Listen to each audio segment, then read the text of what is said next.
Right, that's lunch sorted, and now we are on to the third part of the day, introducing our next speaker, Benedict Kingsmill. Now, Benedict Kingsmill is actually Senior Client Partner, Financial Services Vertical at LinkedIn. So I'm really pleased to have him here today at Social Media Finance. Hi Ben, how's it going? Fantastic, really great to be spending some time with you guys. This is one of my favourite events of the year, and just a bit of a shame that we're not there in person all together. It's great to have you here, Ben. I'm looking forward to your presentation, so fire away. Thank you so much, James. So today I'm going to take you through a little bit of a overview of really what I call LinkedIn 3.0, and this presentation is very targeted towards growing your business and acquiring clients on LinkedIn. And so I've got 6 main takeaways that I want you to be thinking of as I go through some of the data points that I'm going to talk to you about. And the first is the most obvious, which is, as well as the phenomenal human cost, this pandemic has had a huge social impact on technology, on generational wealth shifts, and all of these multiple facets that are changing the financial landscape. And what that means is brands must adapt to consumers' shifting financial needs in order to stay relevant. It's crucial to point out that LinkedIn members are consumers in market for your financial products, and they're willing and able to spend. The other big takeaway that I want you to have from today's time is that members on LinkedIn invest their time. And because they're coming to the platform to learn more, they're creating a more receptive financial mindset than just about any other platform. So in other words, a higher quality, more receptive audience means that LinkedIn members offer more valuable impression for your brand.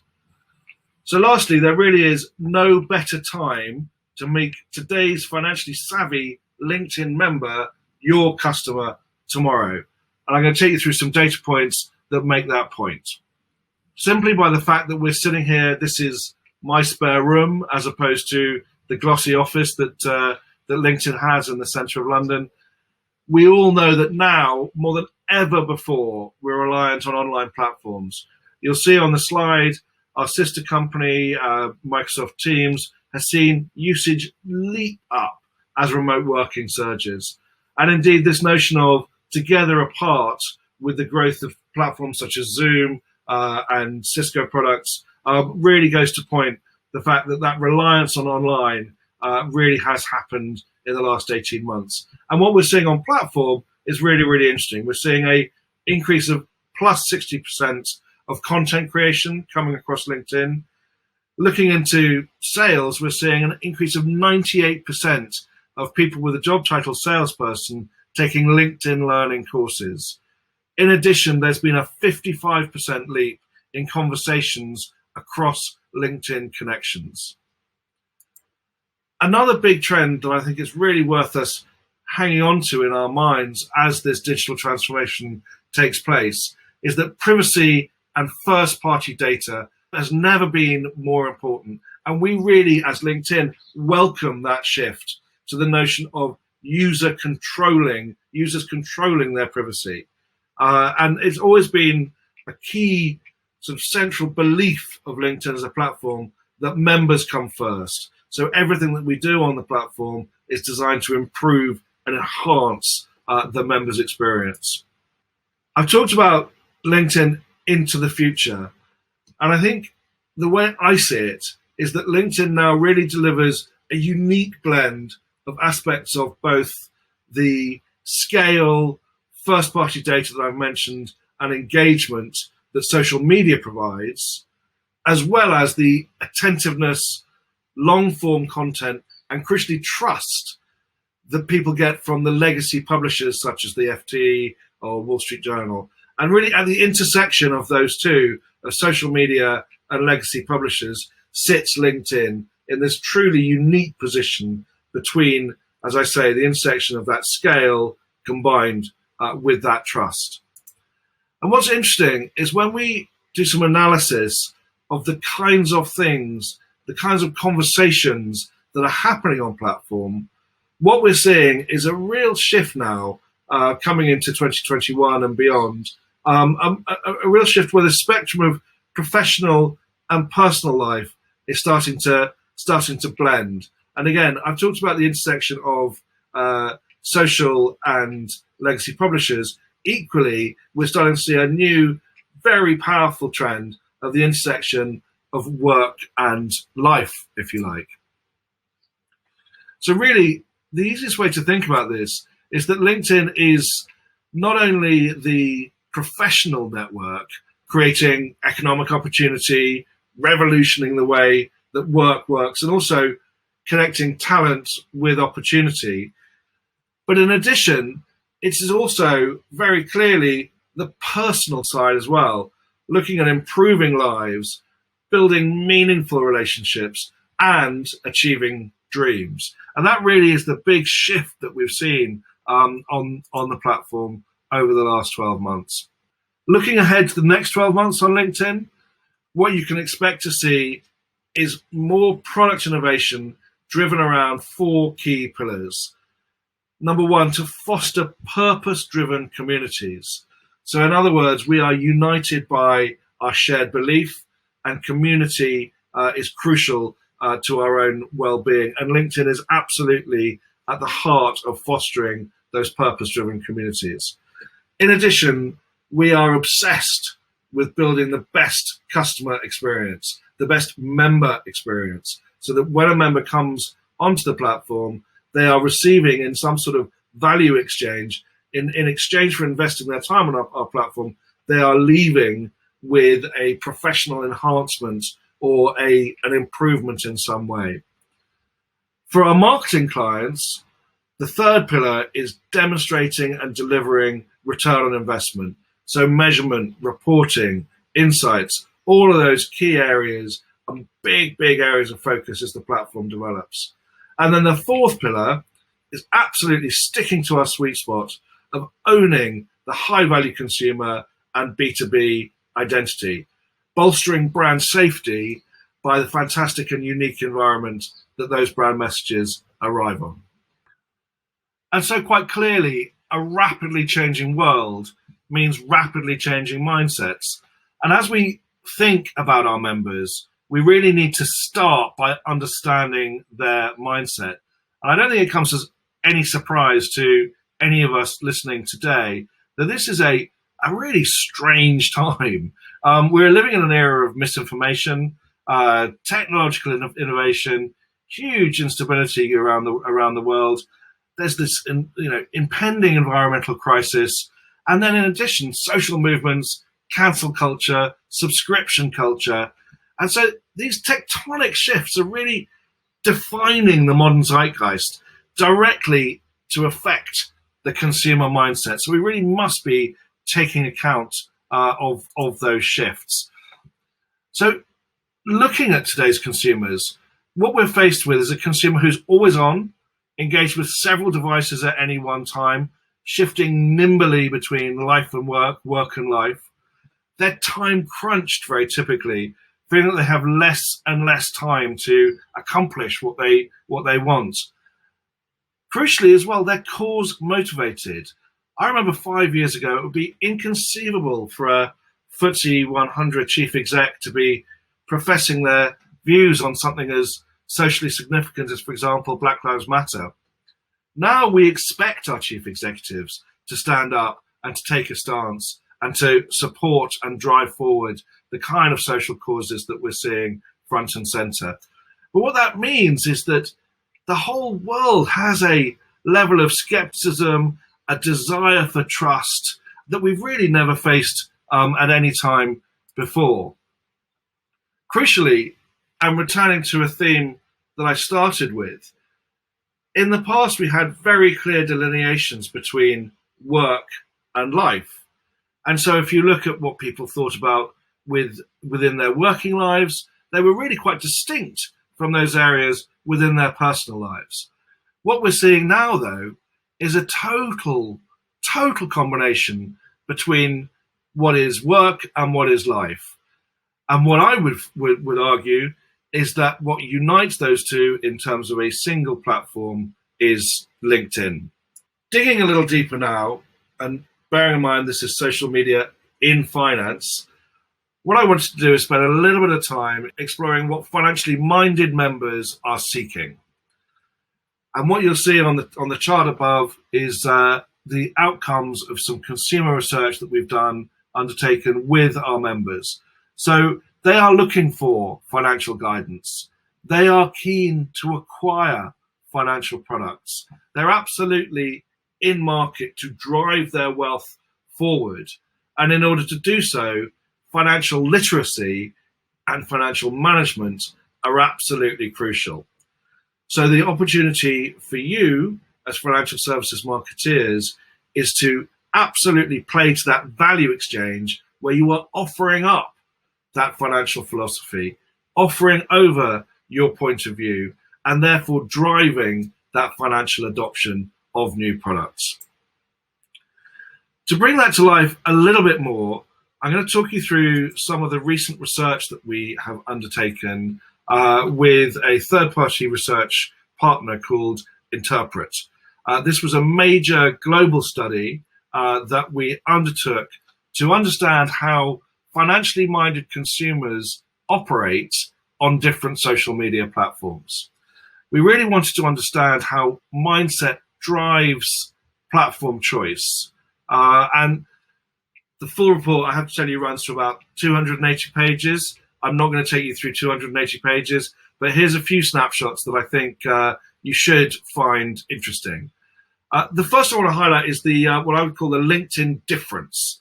So when we look at these numbers and dig into them against other platforms, by far the strongest platform that comes out for the answer to helps me become more productive and successful at a whopping 75% comes out as LinkedIn. In addition, what we're seeing is a 22% increase in session times quarter over quarter. So by session time, I mean time spent on platform. And you wonder why when you see, of course, that our members are feeling more productive and more successful having spent time on platform. And that's translating into longer time actually on the LinkedIn platform. The other thing that we can see from this huge data and research study is that we can see that LinkedIn members are more likely to be in market for investments or indeed insurance. And when they make their purchases, they have a higher budget expectation. So in other words, not only are they in market, but they expect and are comfortable paying more than those members who may be visiting other platforms. The good news keeps coming. They're also more receptive to advertising on LinkedIn than on other sites, and that includes company posts. So they are actively, enthusiastically looking for posts by company representatives, for example, your chief executive or another employee in the newsfeed. Digging into that a little bit deeper, so not only do they want those expert news in their feed, but they're also looking for specifically the products that you are looking to market. So the uplift of plus 41% of interest in savings or investment products and plus 37% for insurance products. So a receptive mindset. We've also talked about trust quite a lot. And I'm very proud to put this slide up, which is to say that LinkedIn is the social platform audiences trust the most by a whopping 61%. So that is a fantastically powerful stat. But when you relate that to your roles as marketeers and you dig in a bit deeper, what we're seeing is that audiences trust content on LinkedIn 94% higher than on other platforms. So your message is being delivered within the context of a safe and trusted environment where the content, 94% of members trust the content that they are receiving. I'm going to emphasize this a little bit further and dig into what recommendations or what company posts are received by versus other platforms. And what we can see is that within the community of LinkedIn, a recommendation from other users has a 59% trust markup. Fascinatingly, when you look at what companies post, that trust metric of 59% is repeated. So not only are they looking for recommendations from other users, but also from what companies post, a staggering equivalence between a member and a company in terms of trust. So now let's kind of take a bit of a pause. I think I've made the case more broadly around the power of LinkedIn for driving your business and acquiring customers. Let's maybe take a little bit of a deep dive now into financial advisors specifically and their behavior on the platform, and looking really at how a shifting market is changing media habits. What we'll do is kind of look at specifically the circa 400,000 advisors who use LinkedIn. And just as a bit of a kind of heads up from our research, what we found is that these 4 reasons are the key reasons that financial advisors come to LinkedIn. First and foremost, and we've talked about this a lot already, trusted news source. So a safe place where they can get valuable information in order to make the decisions that they are making. Another recap from earlier on, building community. So that notion of advocacy, hearing from companies and members, informing the decisions that they make. Most crucially, and in line with the title of this talk, they're coming to LinkedIn to grow their business. So they are actively looking for those kinds of content and community interaction that will enable them to grow their business. And lastly, they're looking to raise their own profiles.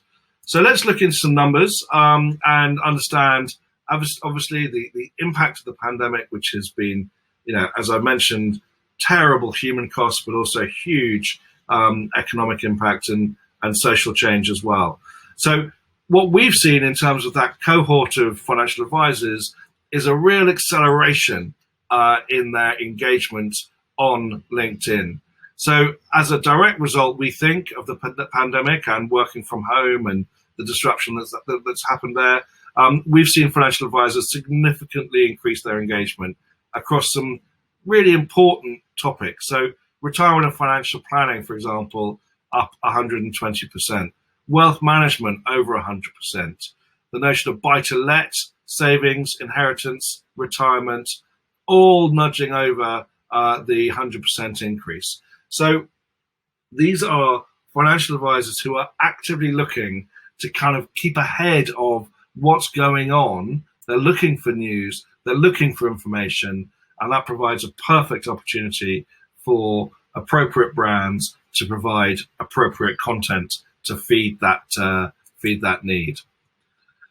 So what that says in terms of actions that you can take as a result of this session, and one of the big ones is to consider your brand and its power in influencing retail investor behavior.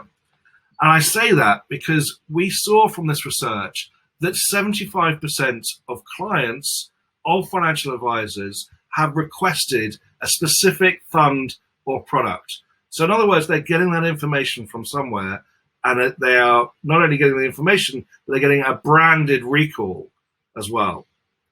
Indeed, 76% of financial advisors say that their clients are more likely to accept recommendations if they know or have heard of the asset manager brand.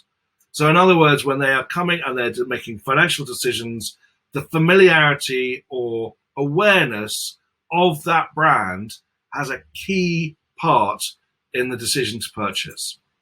One other point to make is that, and we saw the numbers earlier in terms of trust, which trust really has got to be the 21st century's most valuable commodity.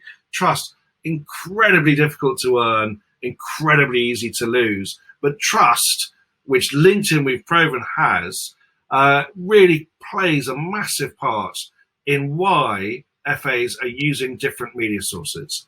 And what you'll see on the slides in front of you is you'll see a whopping 86% of financial advisors are currently using LinkedIn in their personal life, and 84% are using LinkedIn in their professional life. And you'll see what that does when you take a competitive set of Bloomberg, the FT, Twitter, Wall Street Journal, you can see that absolutely puts us at the top of that list in terms of that proportion. And it's really interesting to see how similar, to my earlier point, the usage in personal life is in relation to the use of professional life. Those numbers are not vastly different between the two sides of this chart. The other point to make, though, is that the fastest growing in terms of media sources is again LinkedIn. So once more, these financial advisors are turning to new emerging social platforms as opposed to the tried and tested legacy publishers to get their source of information. The theme of this talk throughout has been growing your business and acquiring clients on LinkedIn. And I really want to emphasize that financial advisors are really increasingly using digital and social tools as the primary way to acquire new clients. In other words, you should be doing this as well. So if I look at the usage amongst financial advisors, 32% are growing their business through referrals, 21% are growing their business through direct client reaching out. Massively, 29% are using social media and some form of online advertising in order to grow their businesses. They're also looking to raise their own profile through thought leadership. So we're seeing white papers, newsletters, infographics, huge rise of these on the platform from financial advisors. And they're also understanding, using the unique targeting data that LinkedIn offers, the ways that they can reach out and connect with their prospects. So if I've got on screen now some of the skills that all of which you can create ad campaigns to target these skills. So finance, financial services, business strategy, financial analysis, but also of the skills that they may have listed. So savings, pension funds, mortgage lending, wealth management, etc. So all of these targeting facets are available to you, and I highly recommend that you take a look at the way you can build those campaigns on LinkedIn. I'm going to leave you with a couple of sort of closing thoughts before we open up for questions. So we know that advisors are looking for trusted sources. So we are advising, we are suggesting that all of you look to develop an authentic thought leadership position. Have a point of view and share that point of view. Don't be content to sit back. Put yourself forward. Utilize your senior spokespeople, and importantly, create engaging content. Now, I started this afternoon with 6 key points. I'm going to cut that down to 4 key takeaways for you before we finish up and move to questions. Point 1, the rise of digital practices in financial advisors presents huge opportunity for forward-thinking asset management marketeers. More generally, for everyone in this audience, investing in brand awareness will reap dividends in time. This is in a backdrop of information overload where brand is needed to stand out. My third point, the front runners will need content that is nimble enough to reflect ongoing trends. We cannot simply rerun old content. It has to reflect the day, the week, the month, the time we are in now. And my final point is that within LinkedIn, you have access to a channel of increasing importance and really of value that is similar in parallel to the big giants of financial services publishing. With that, thank you very much, and over to questions.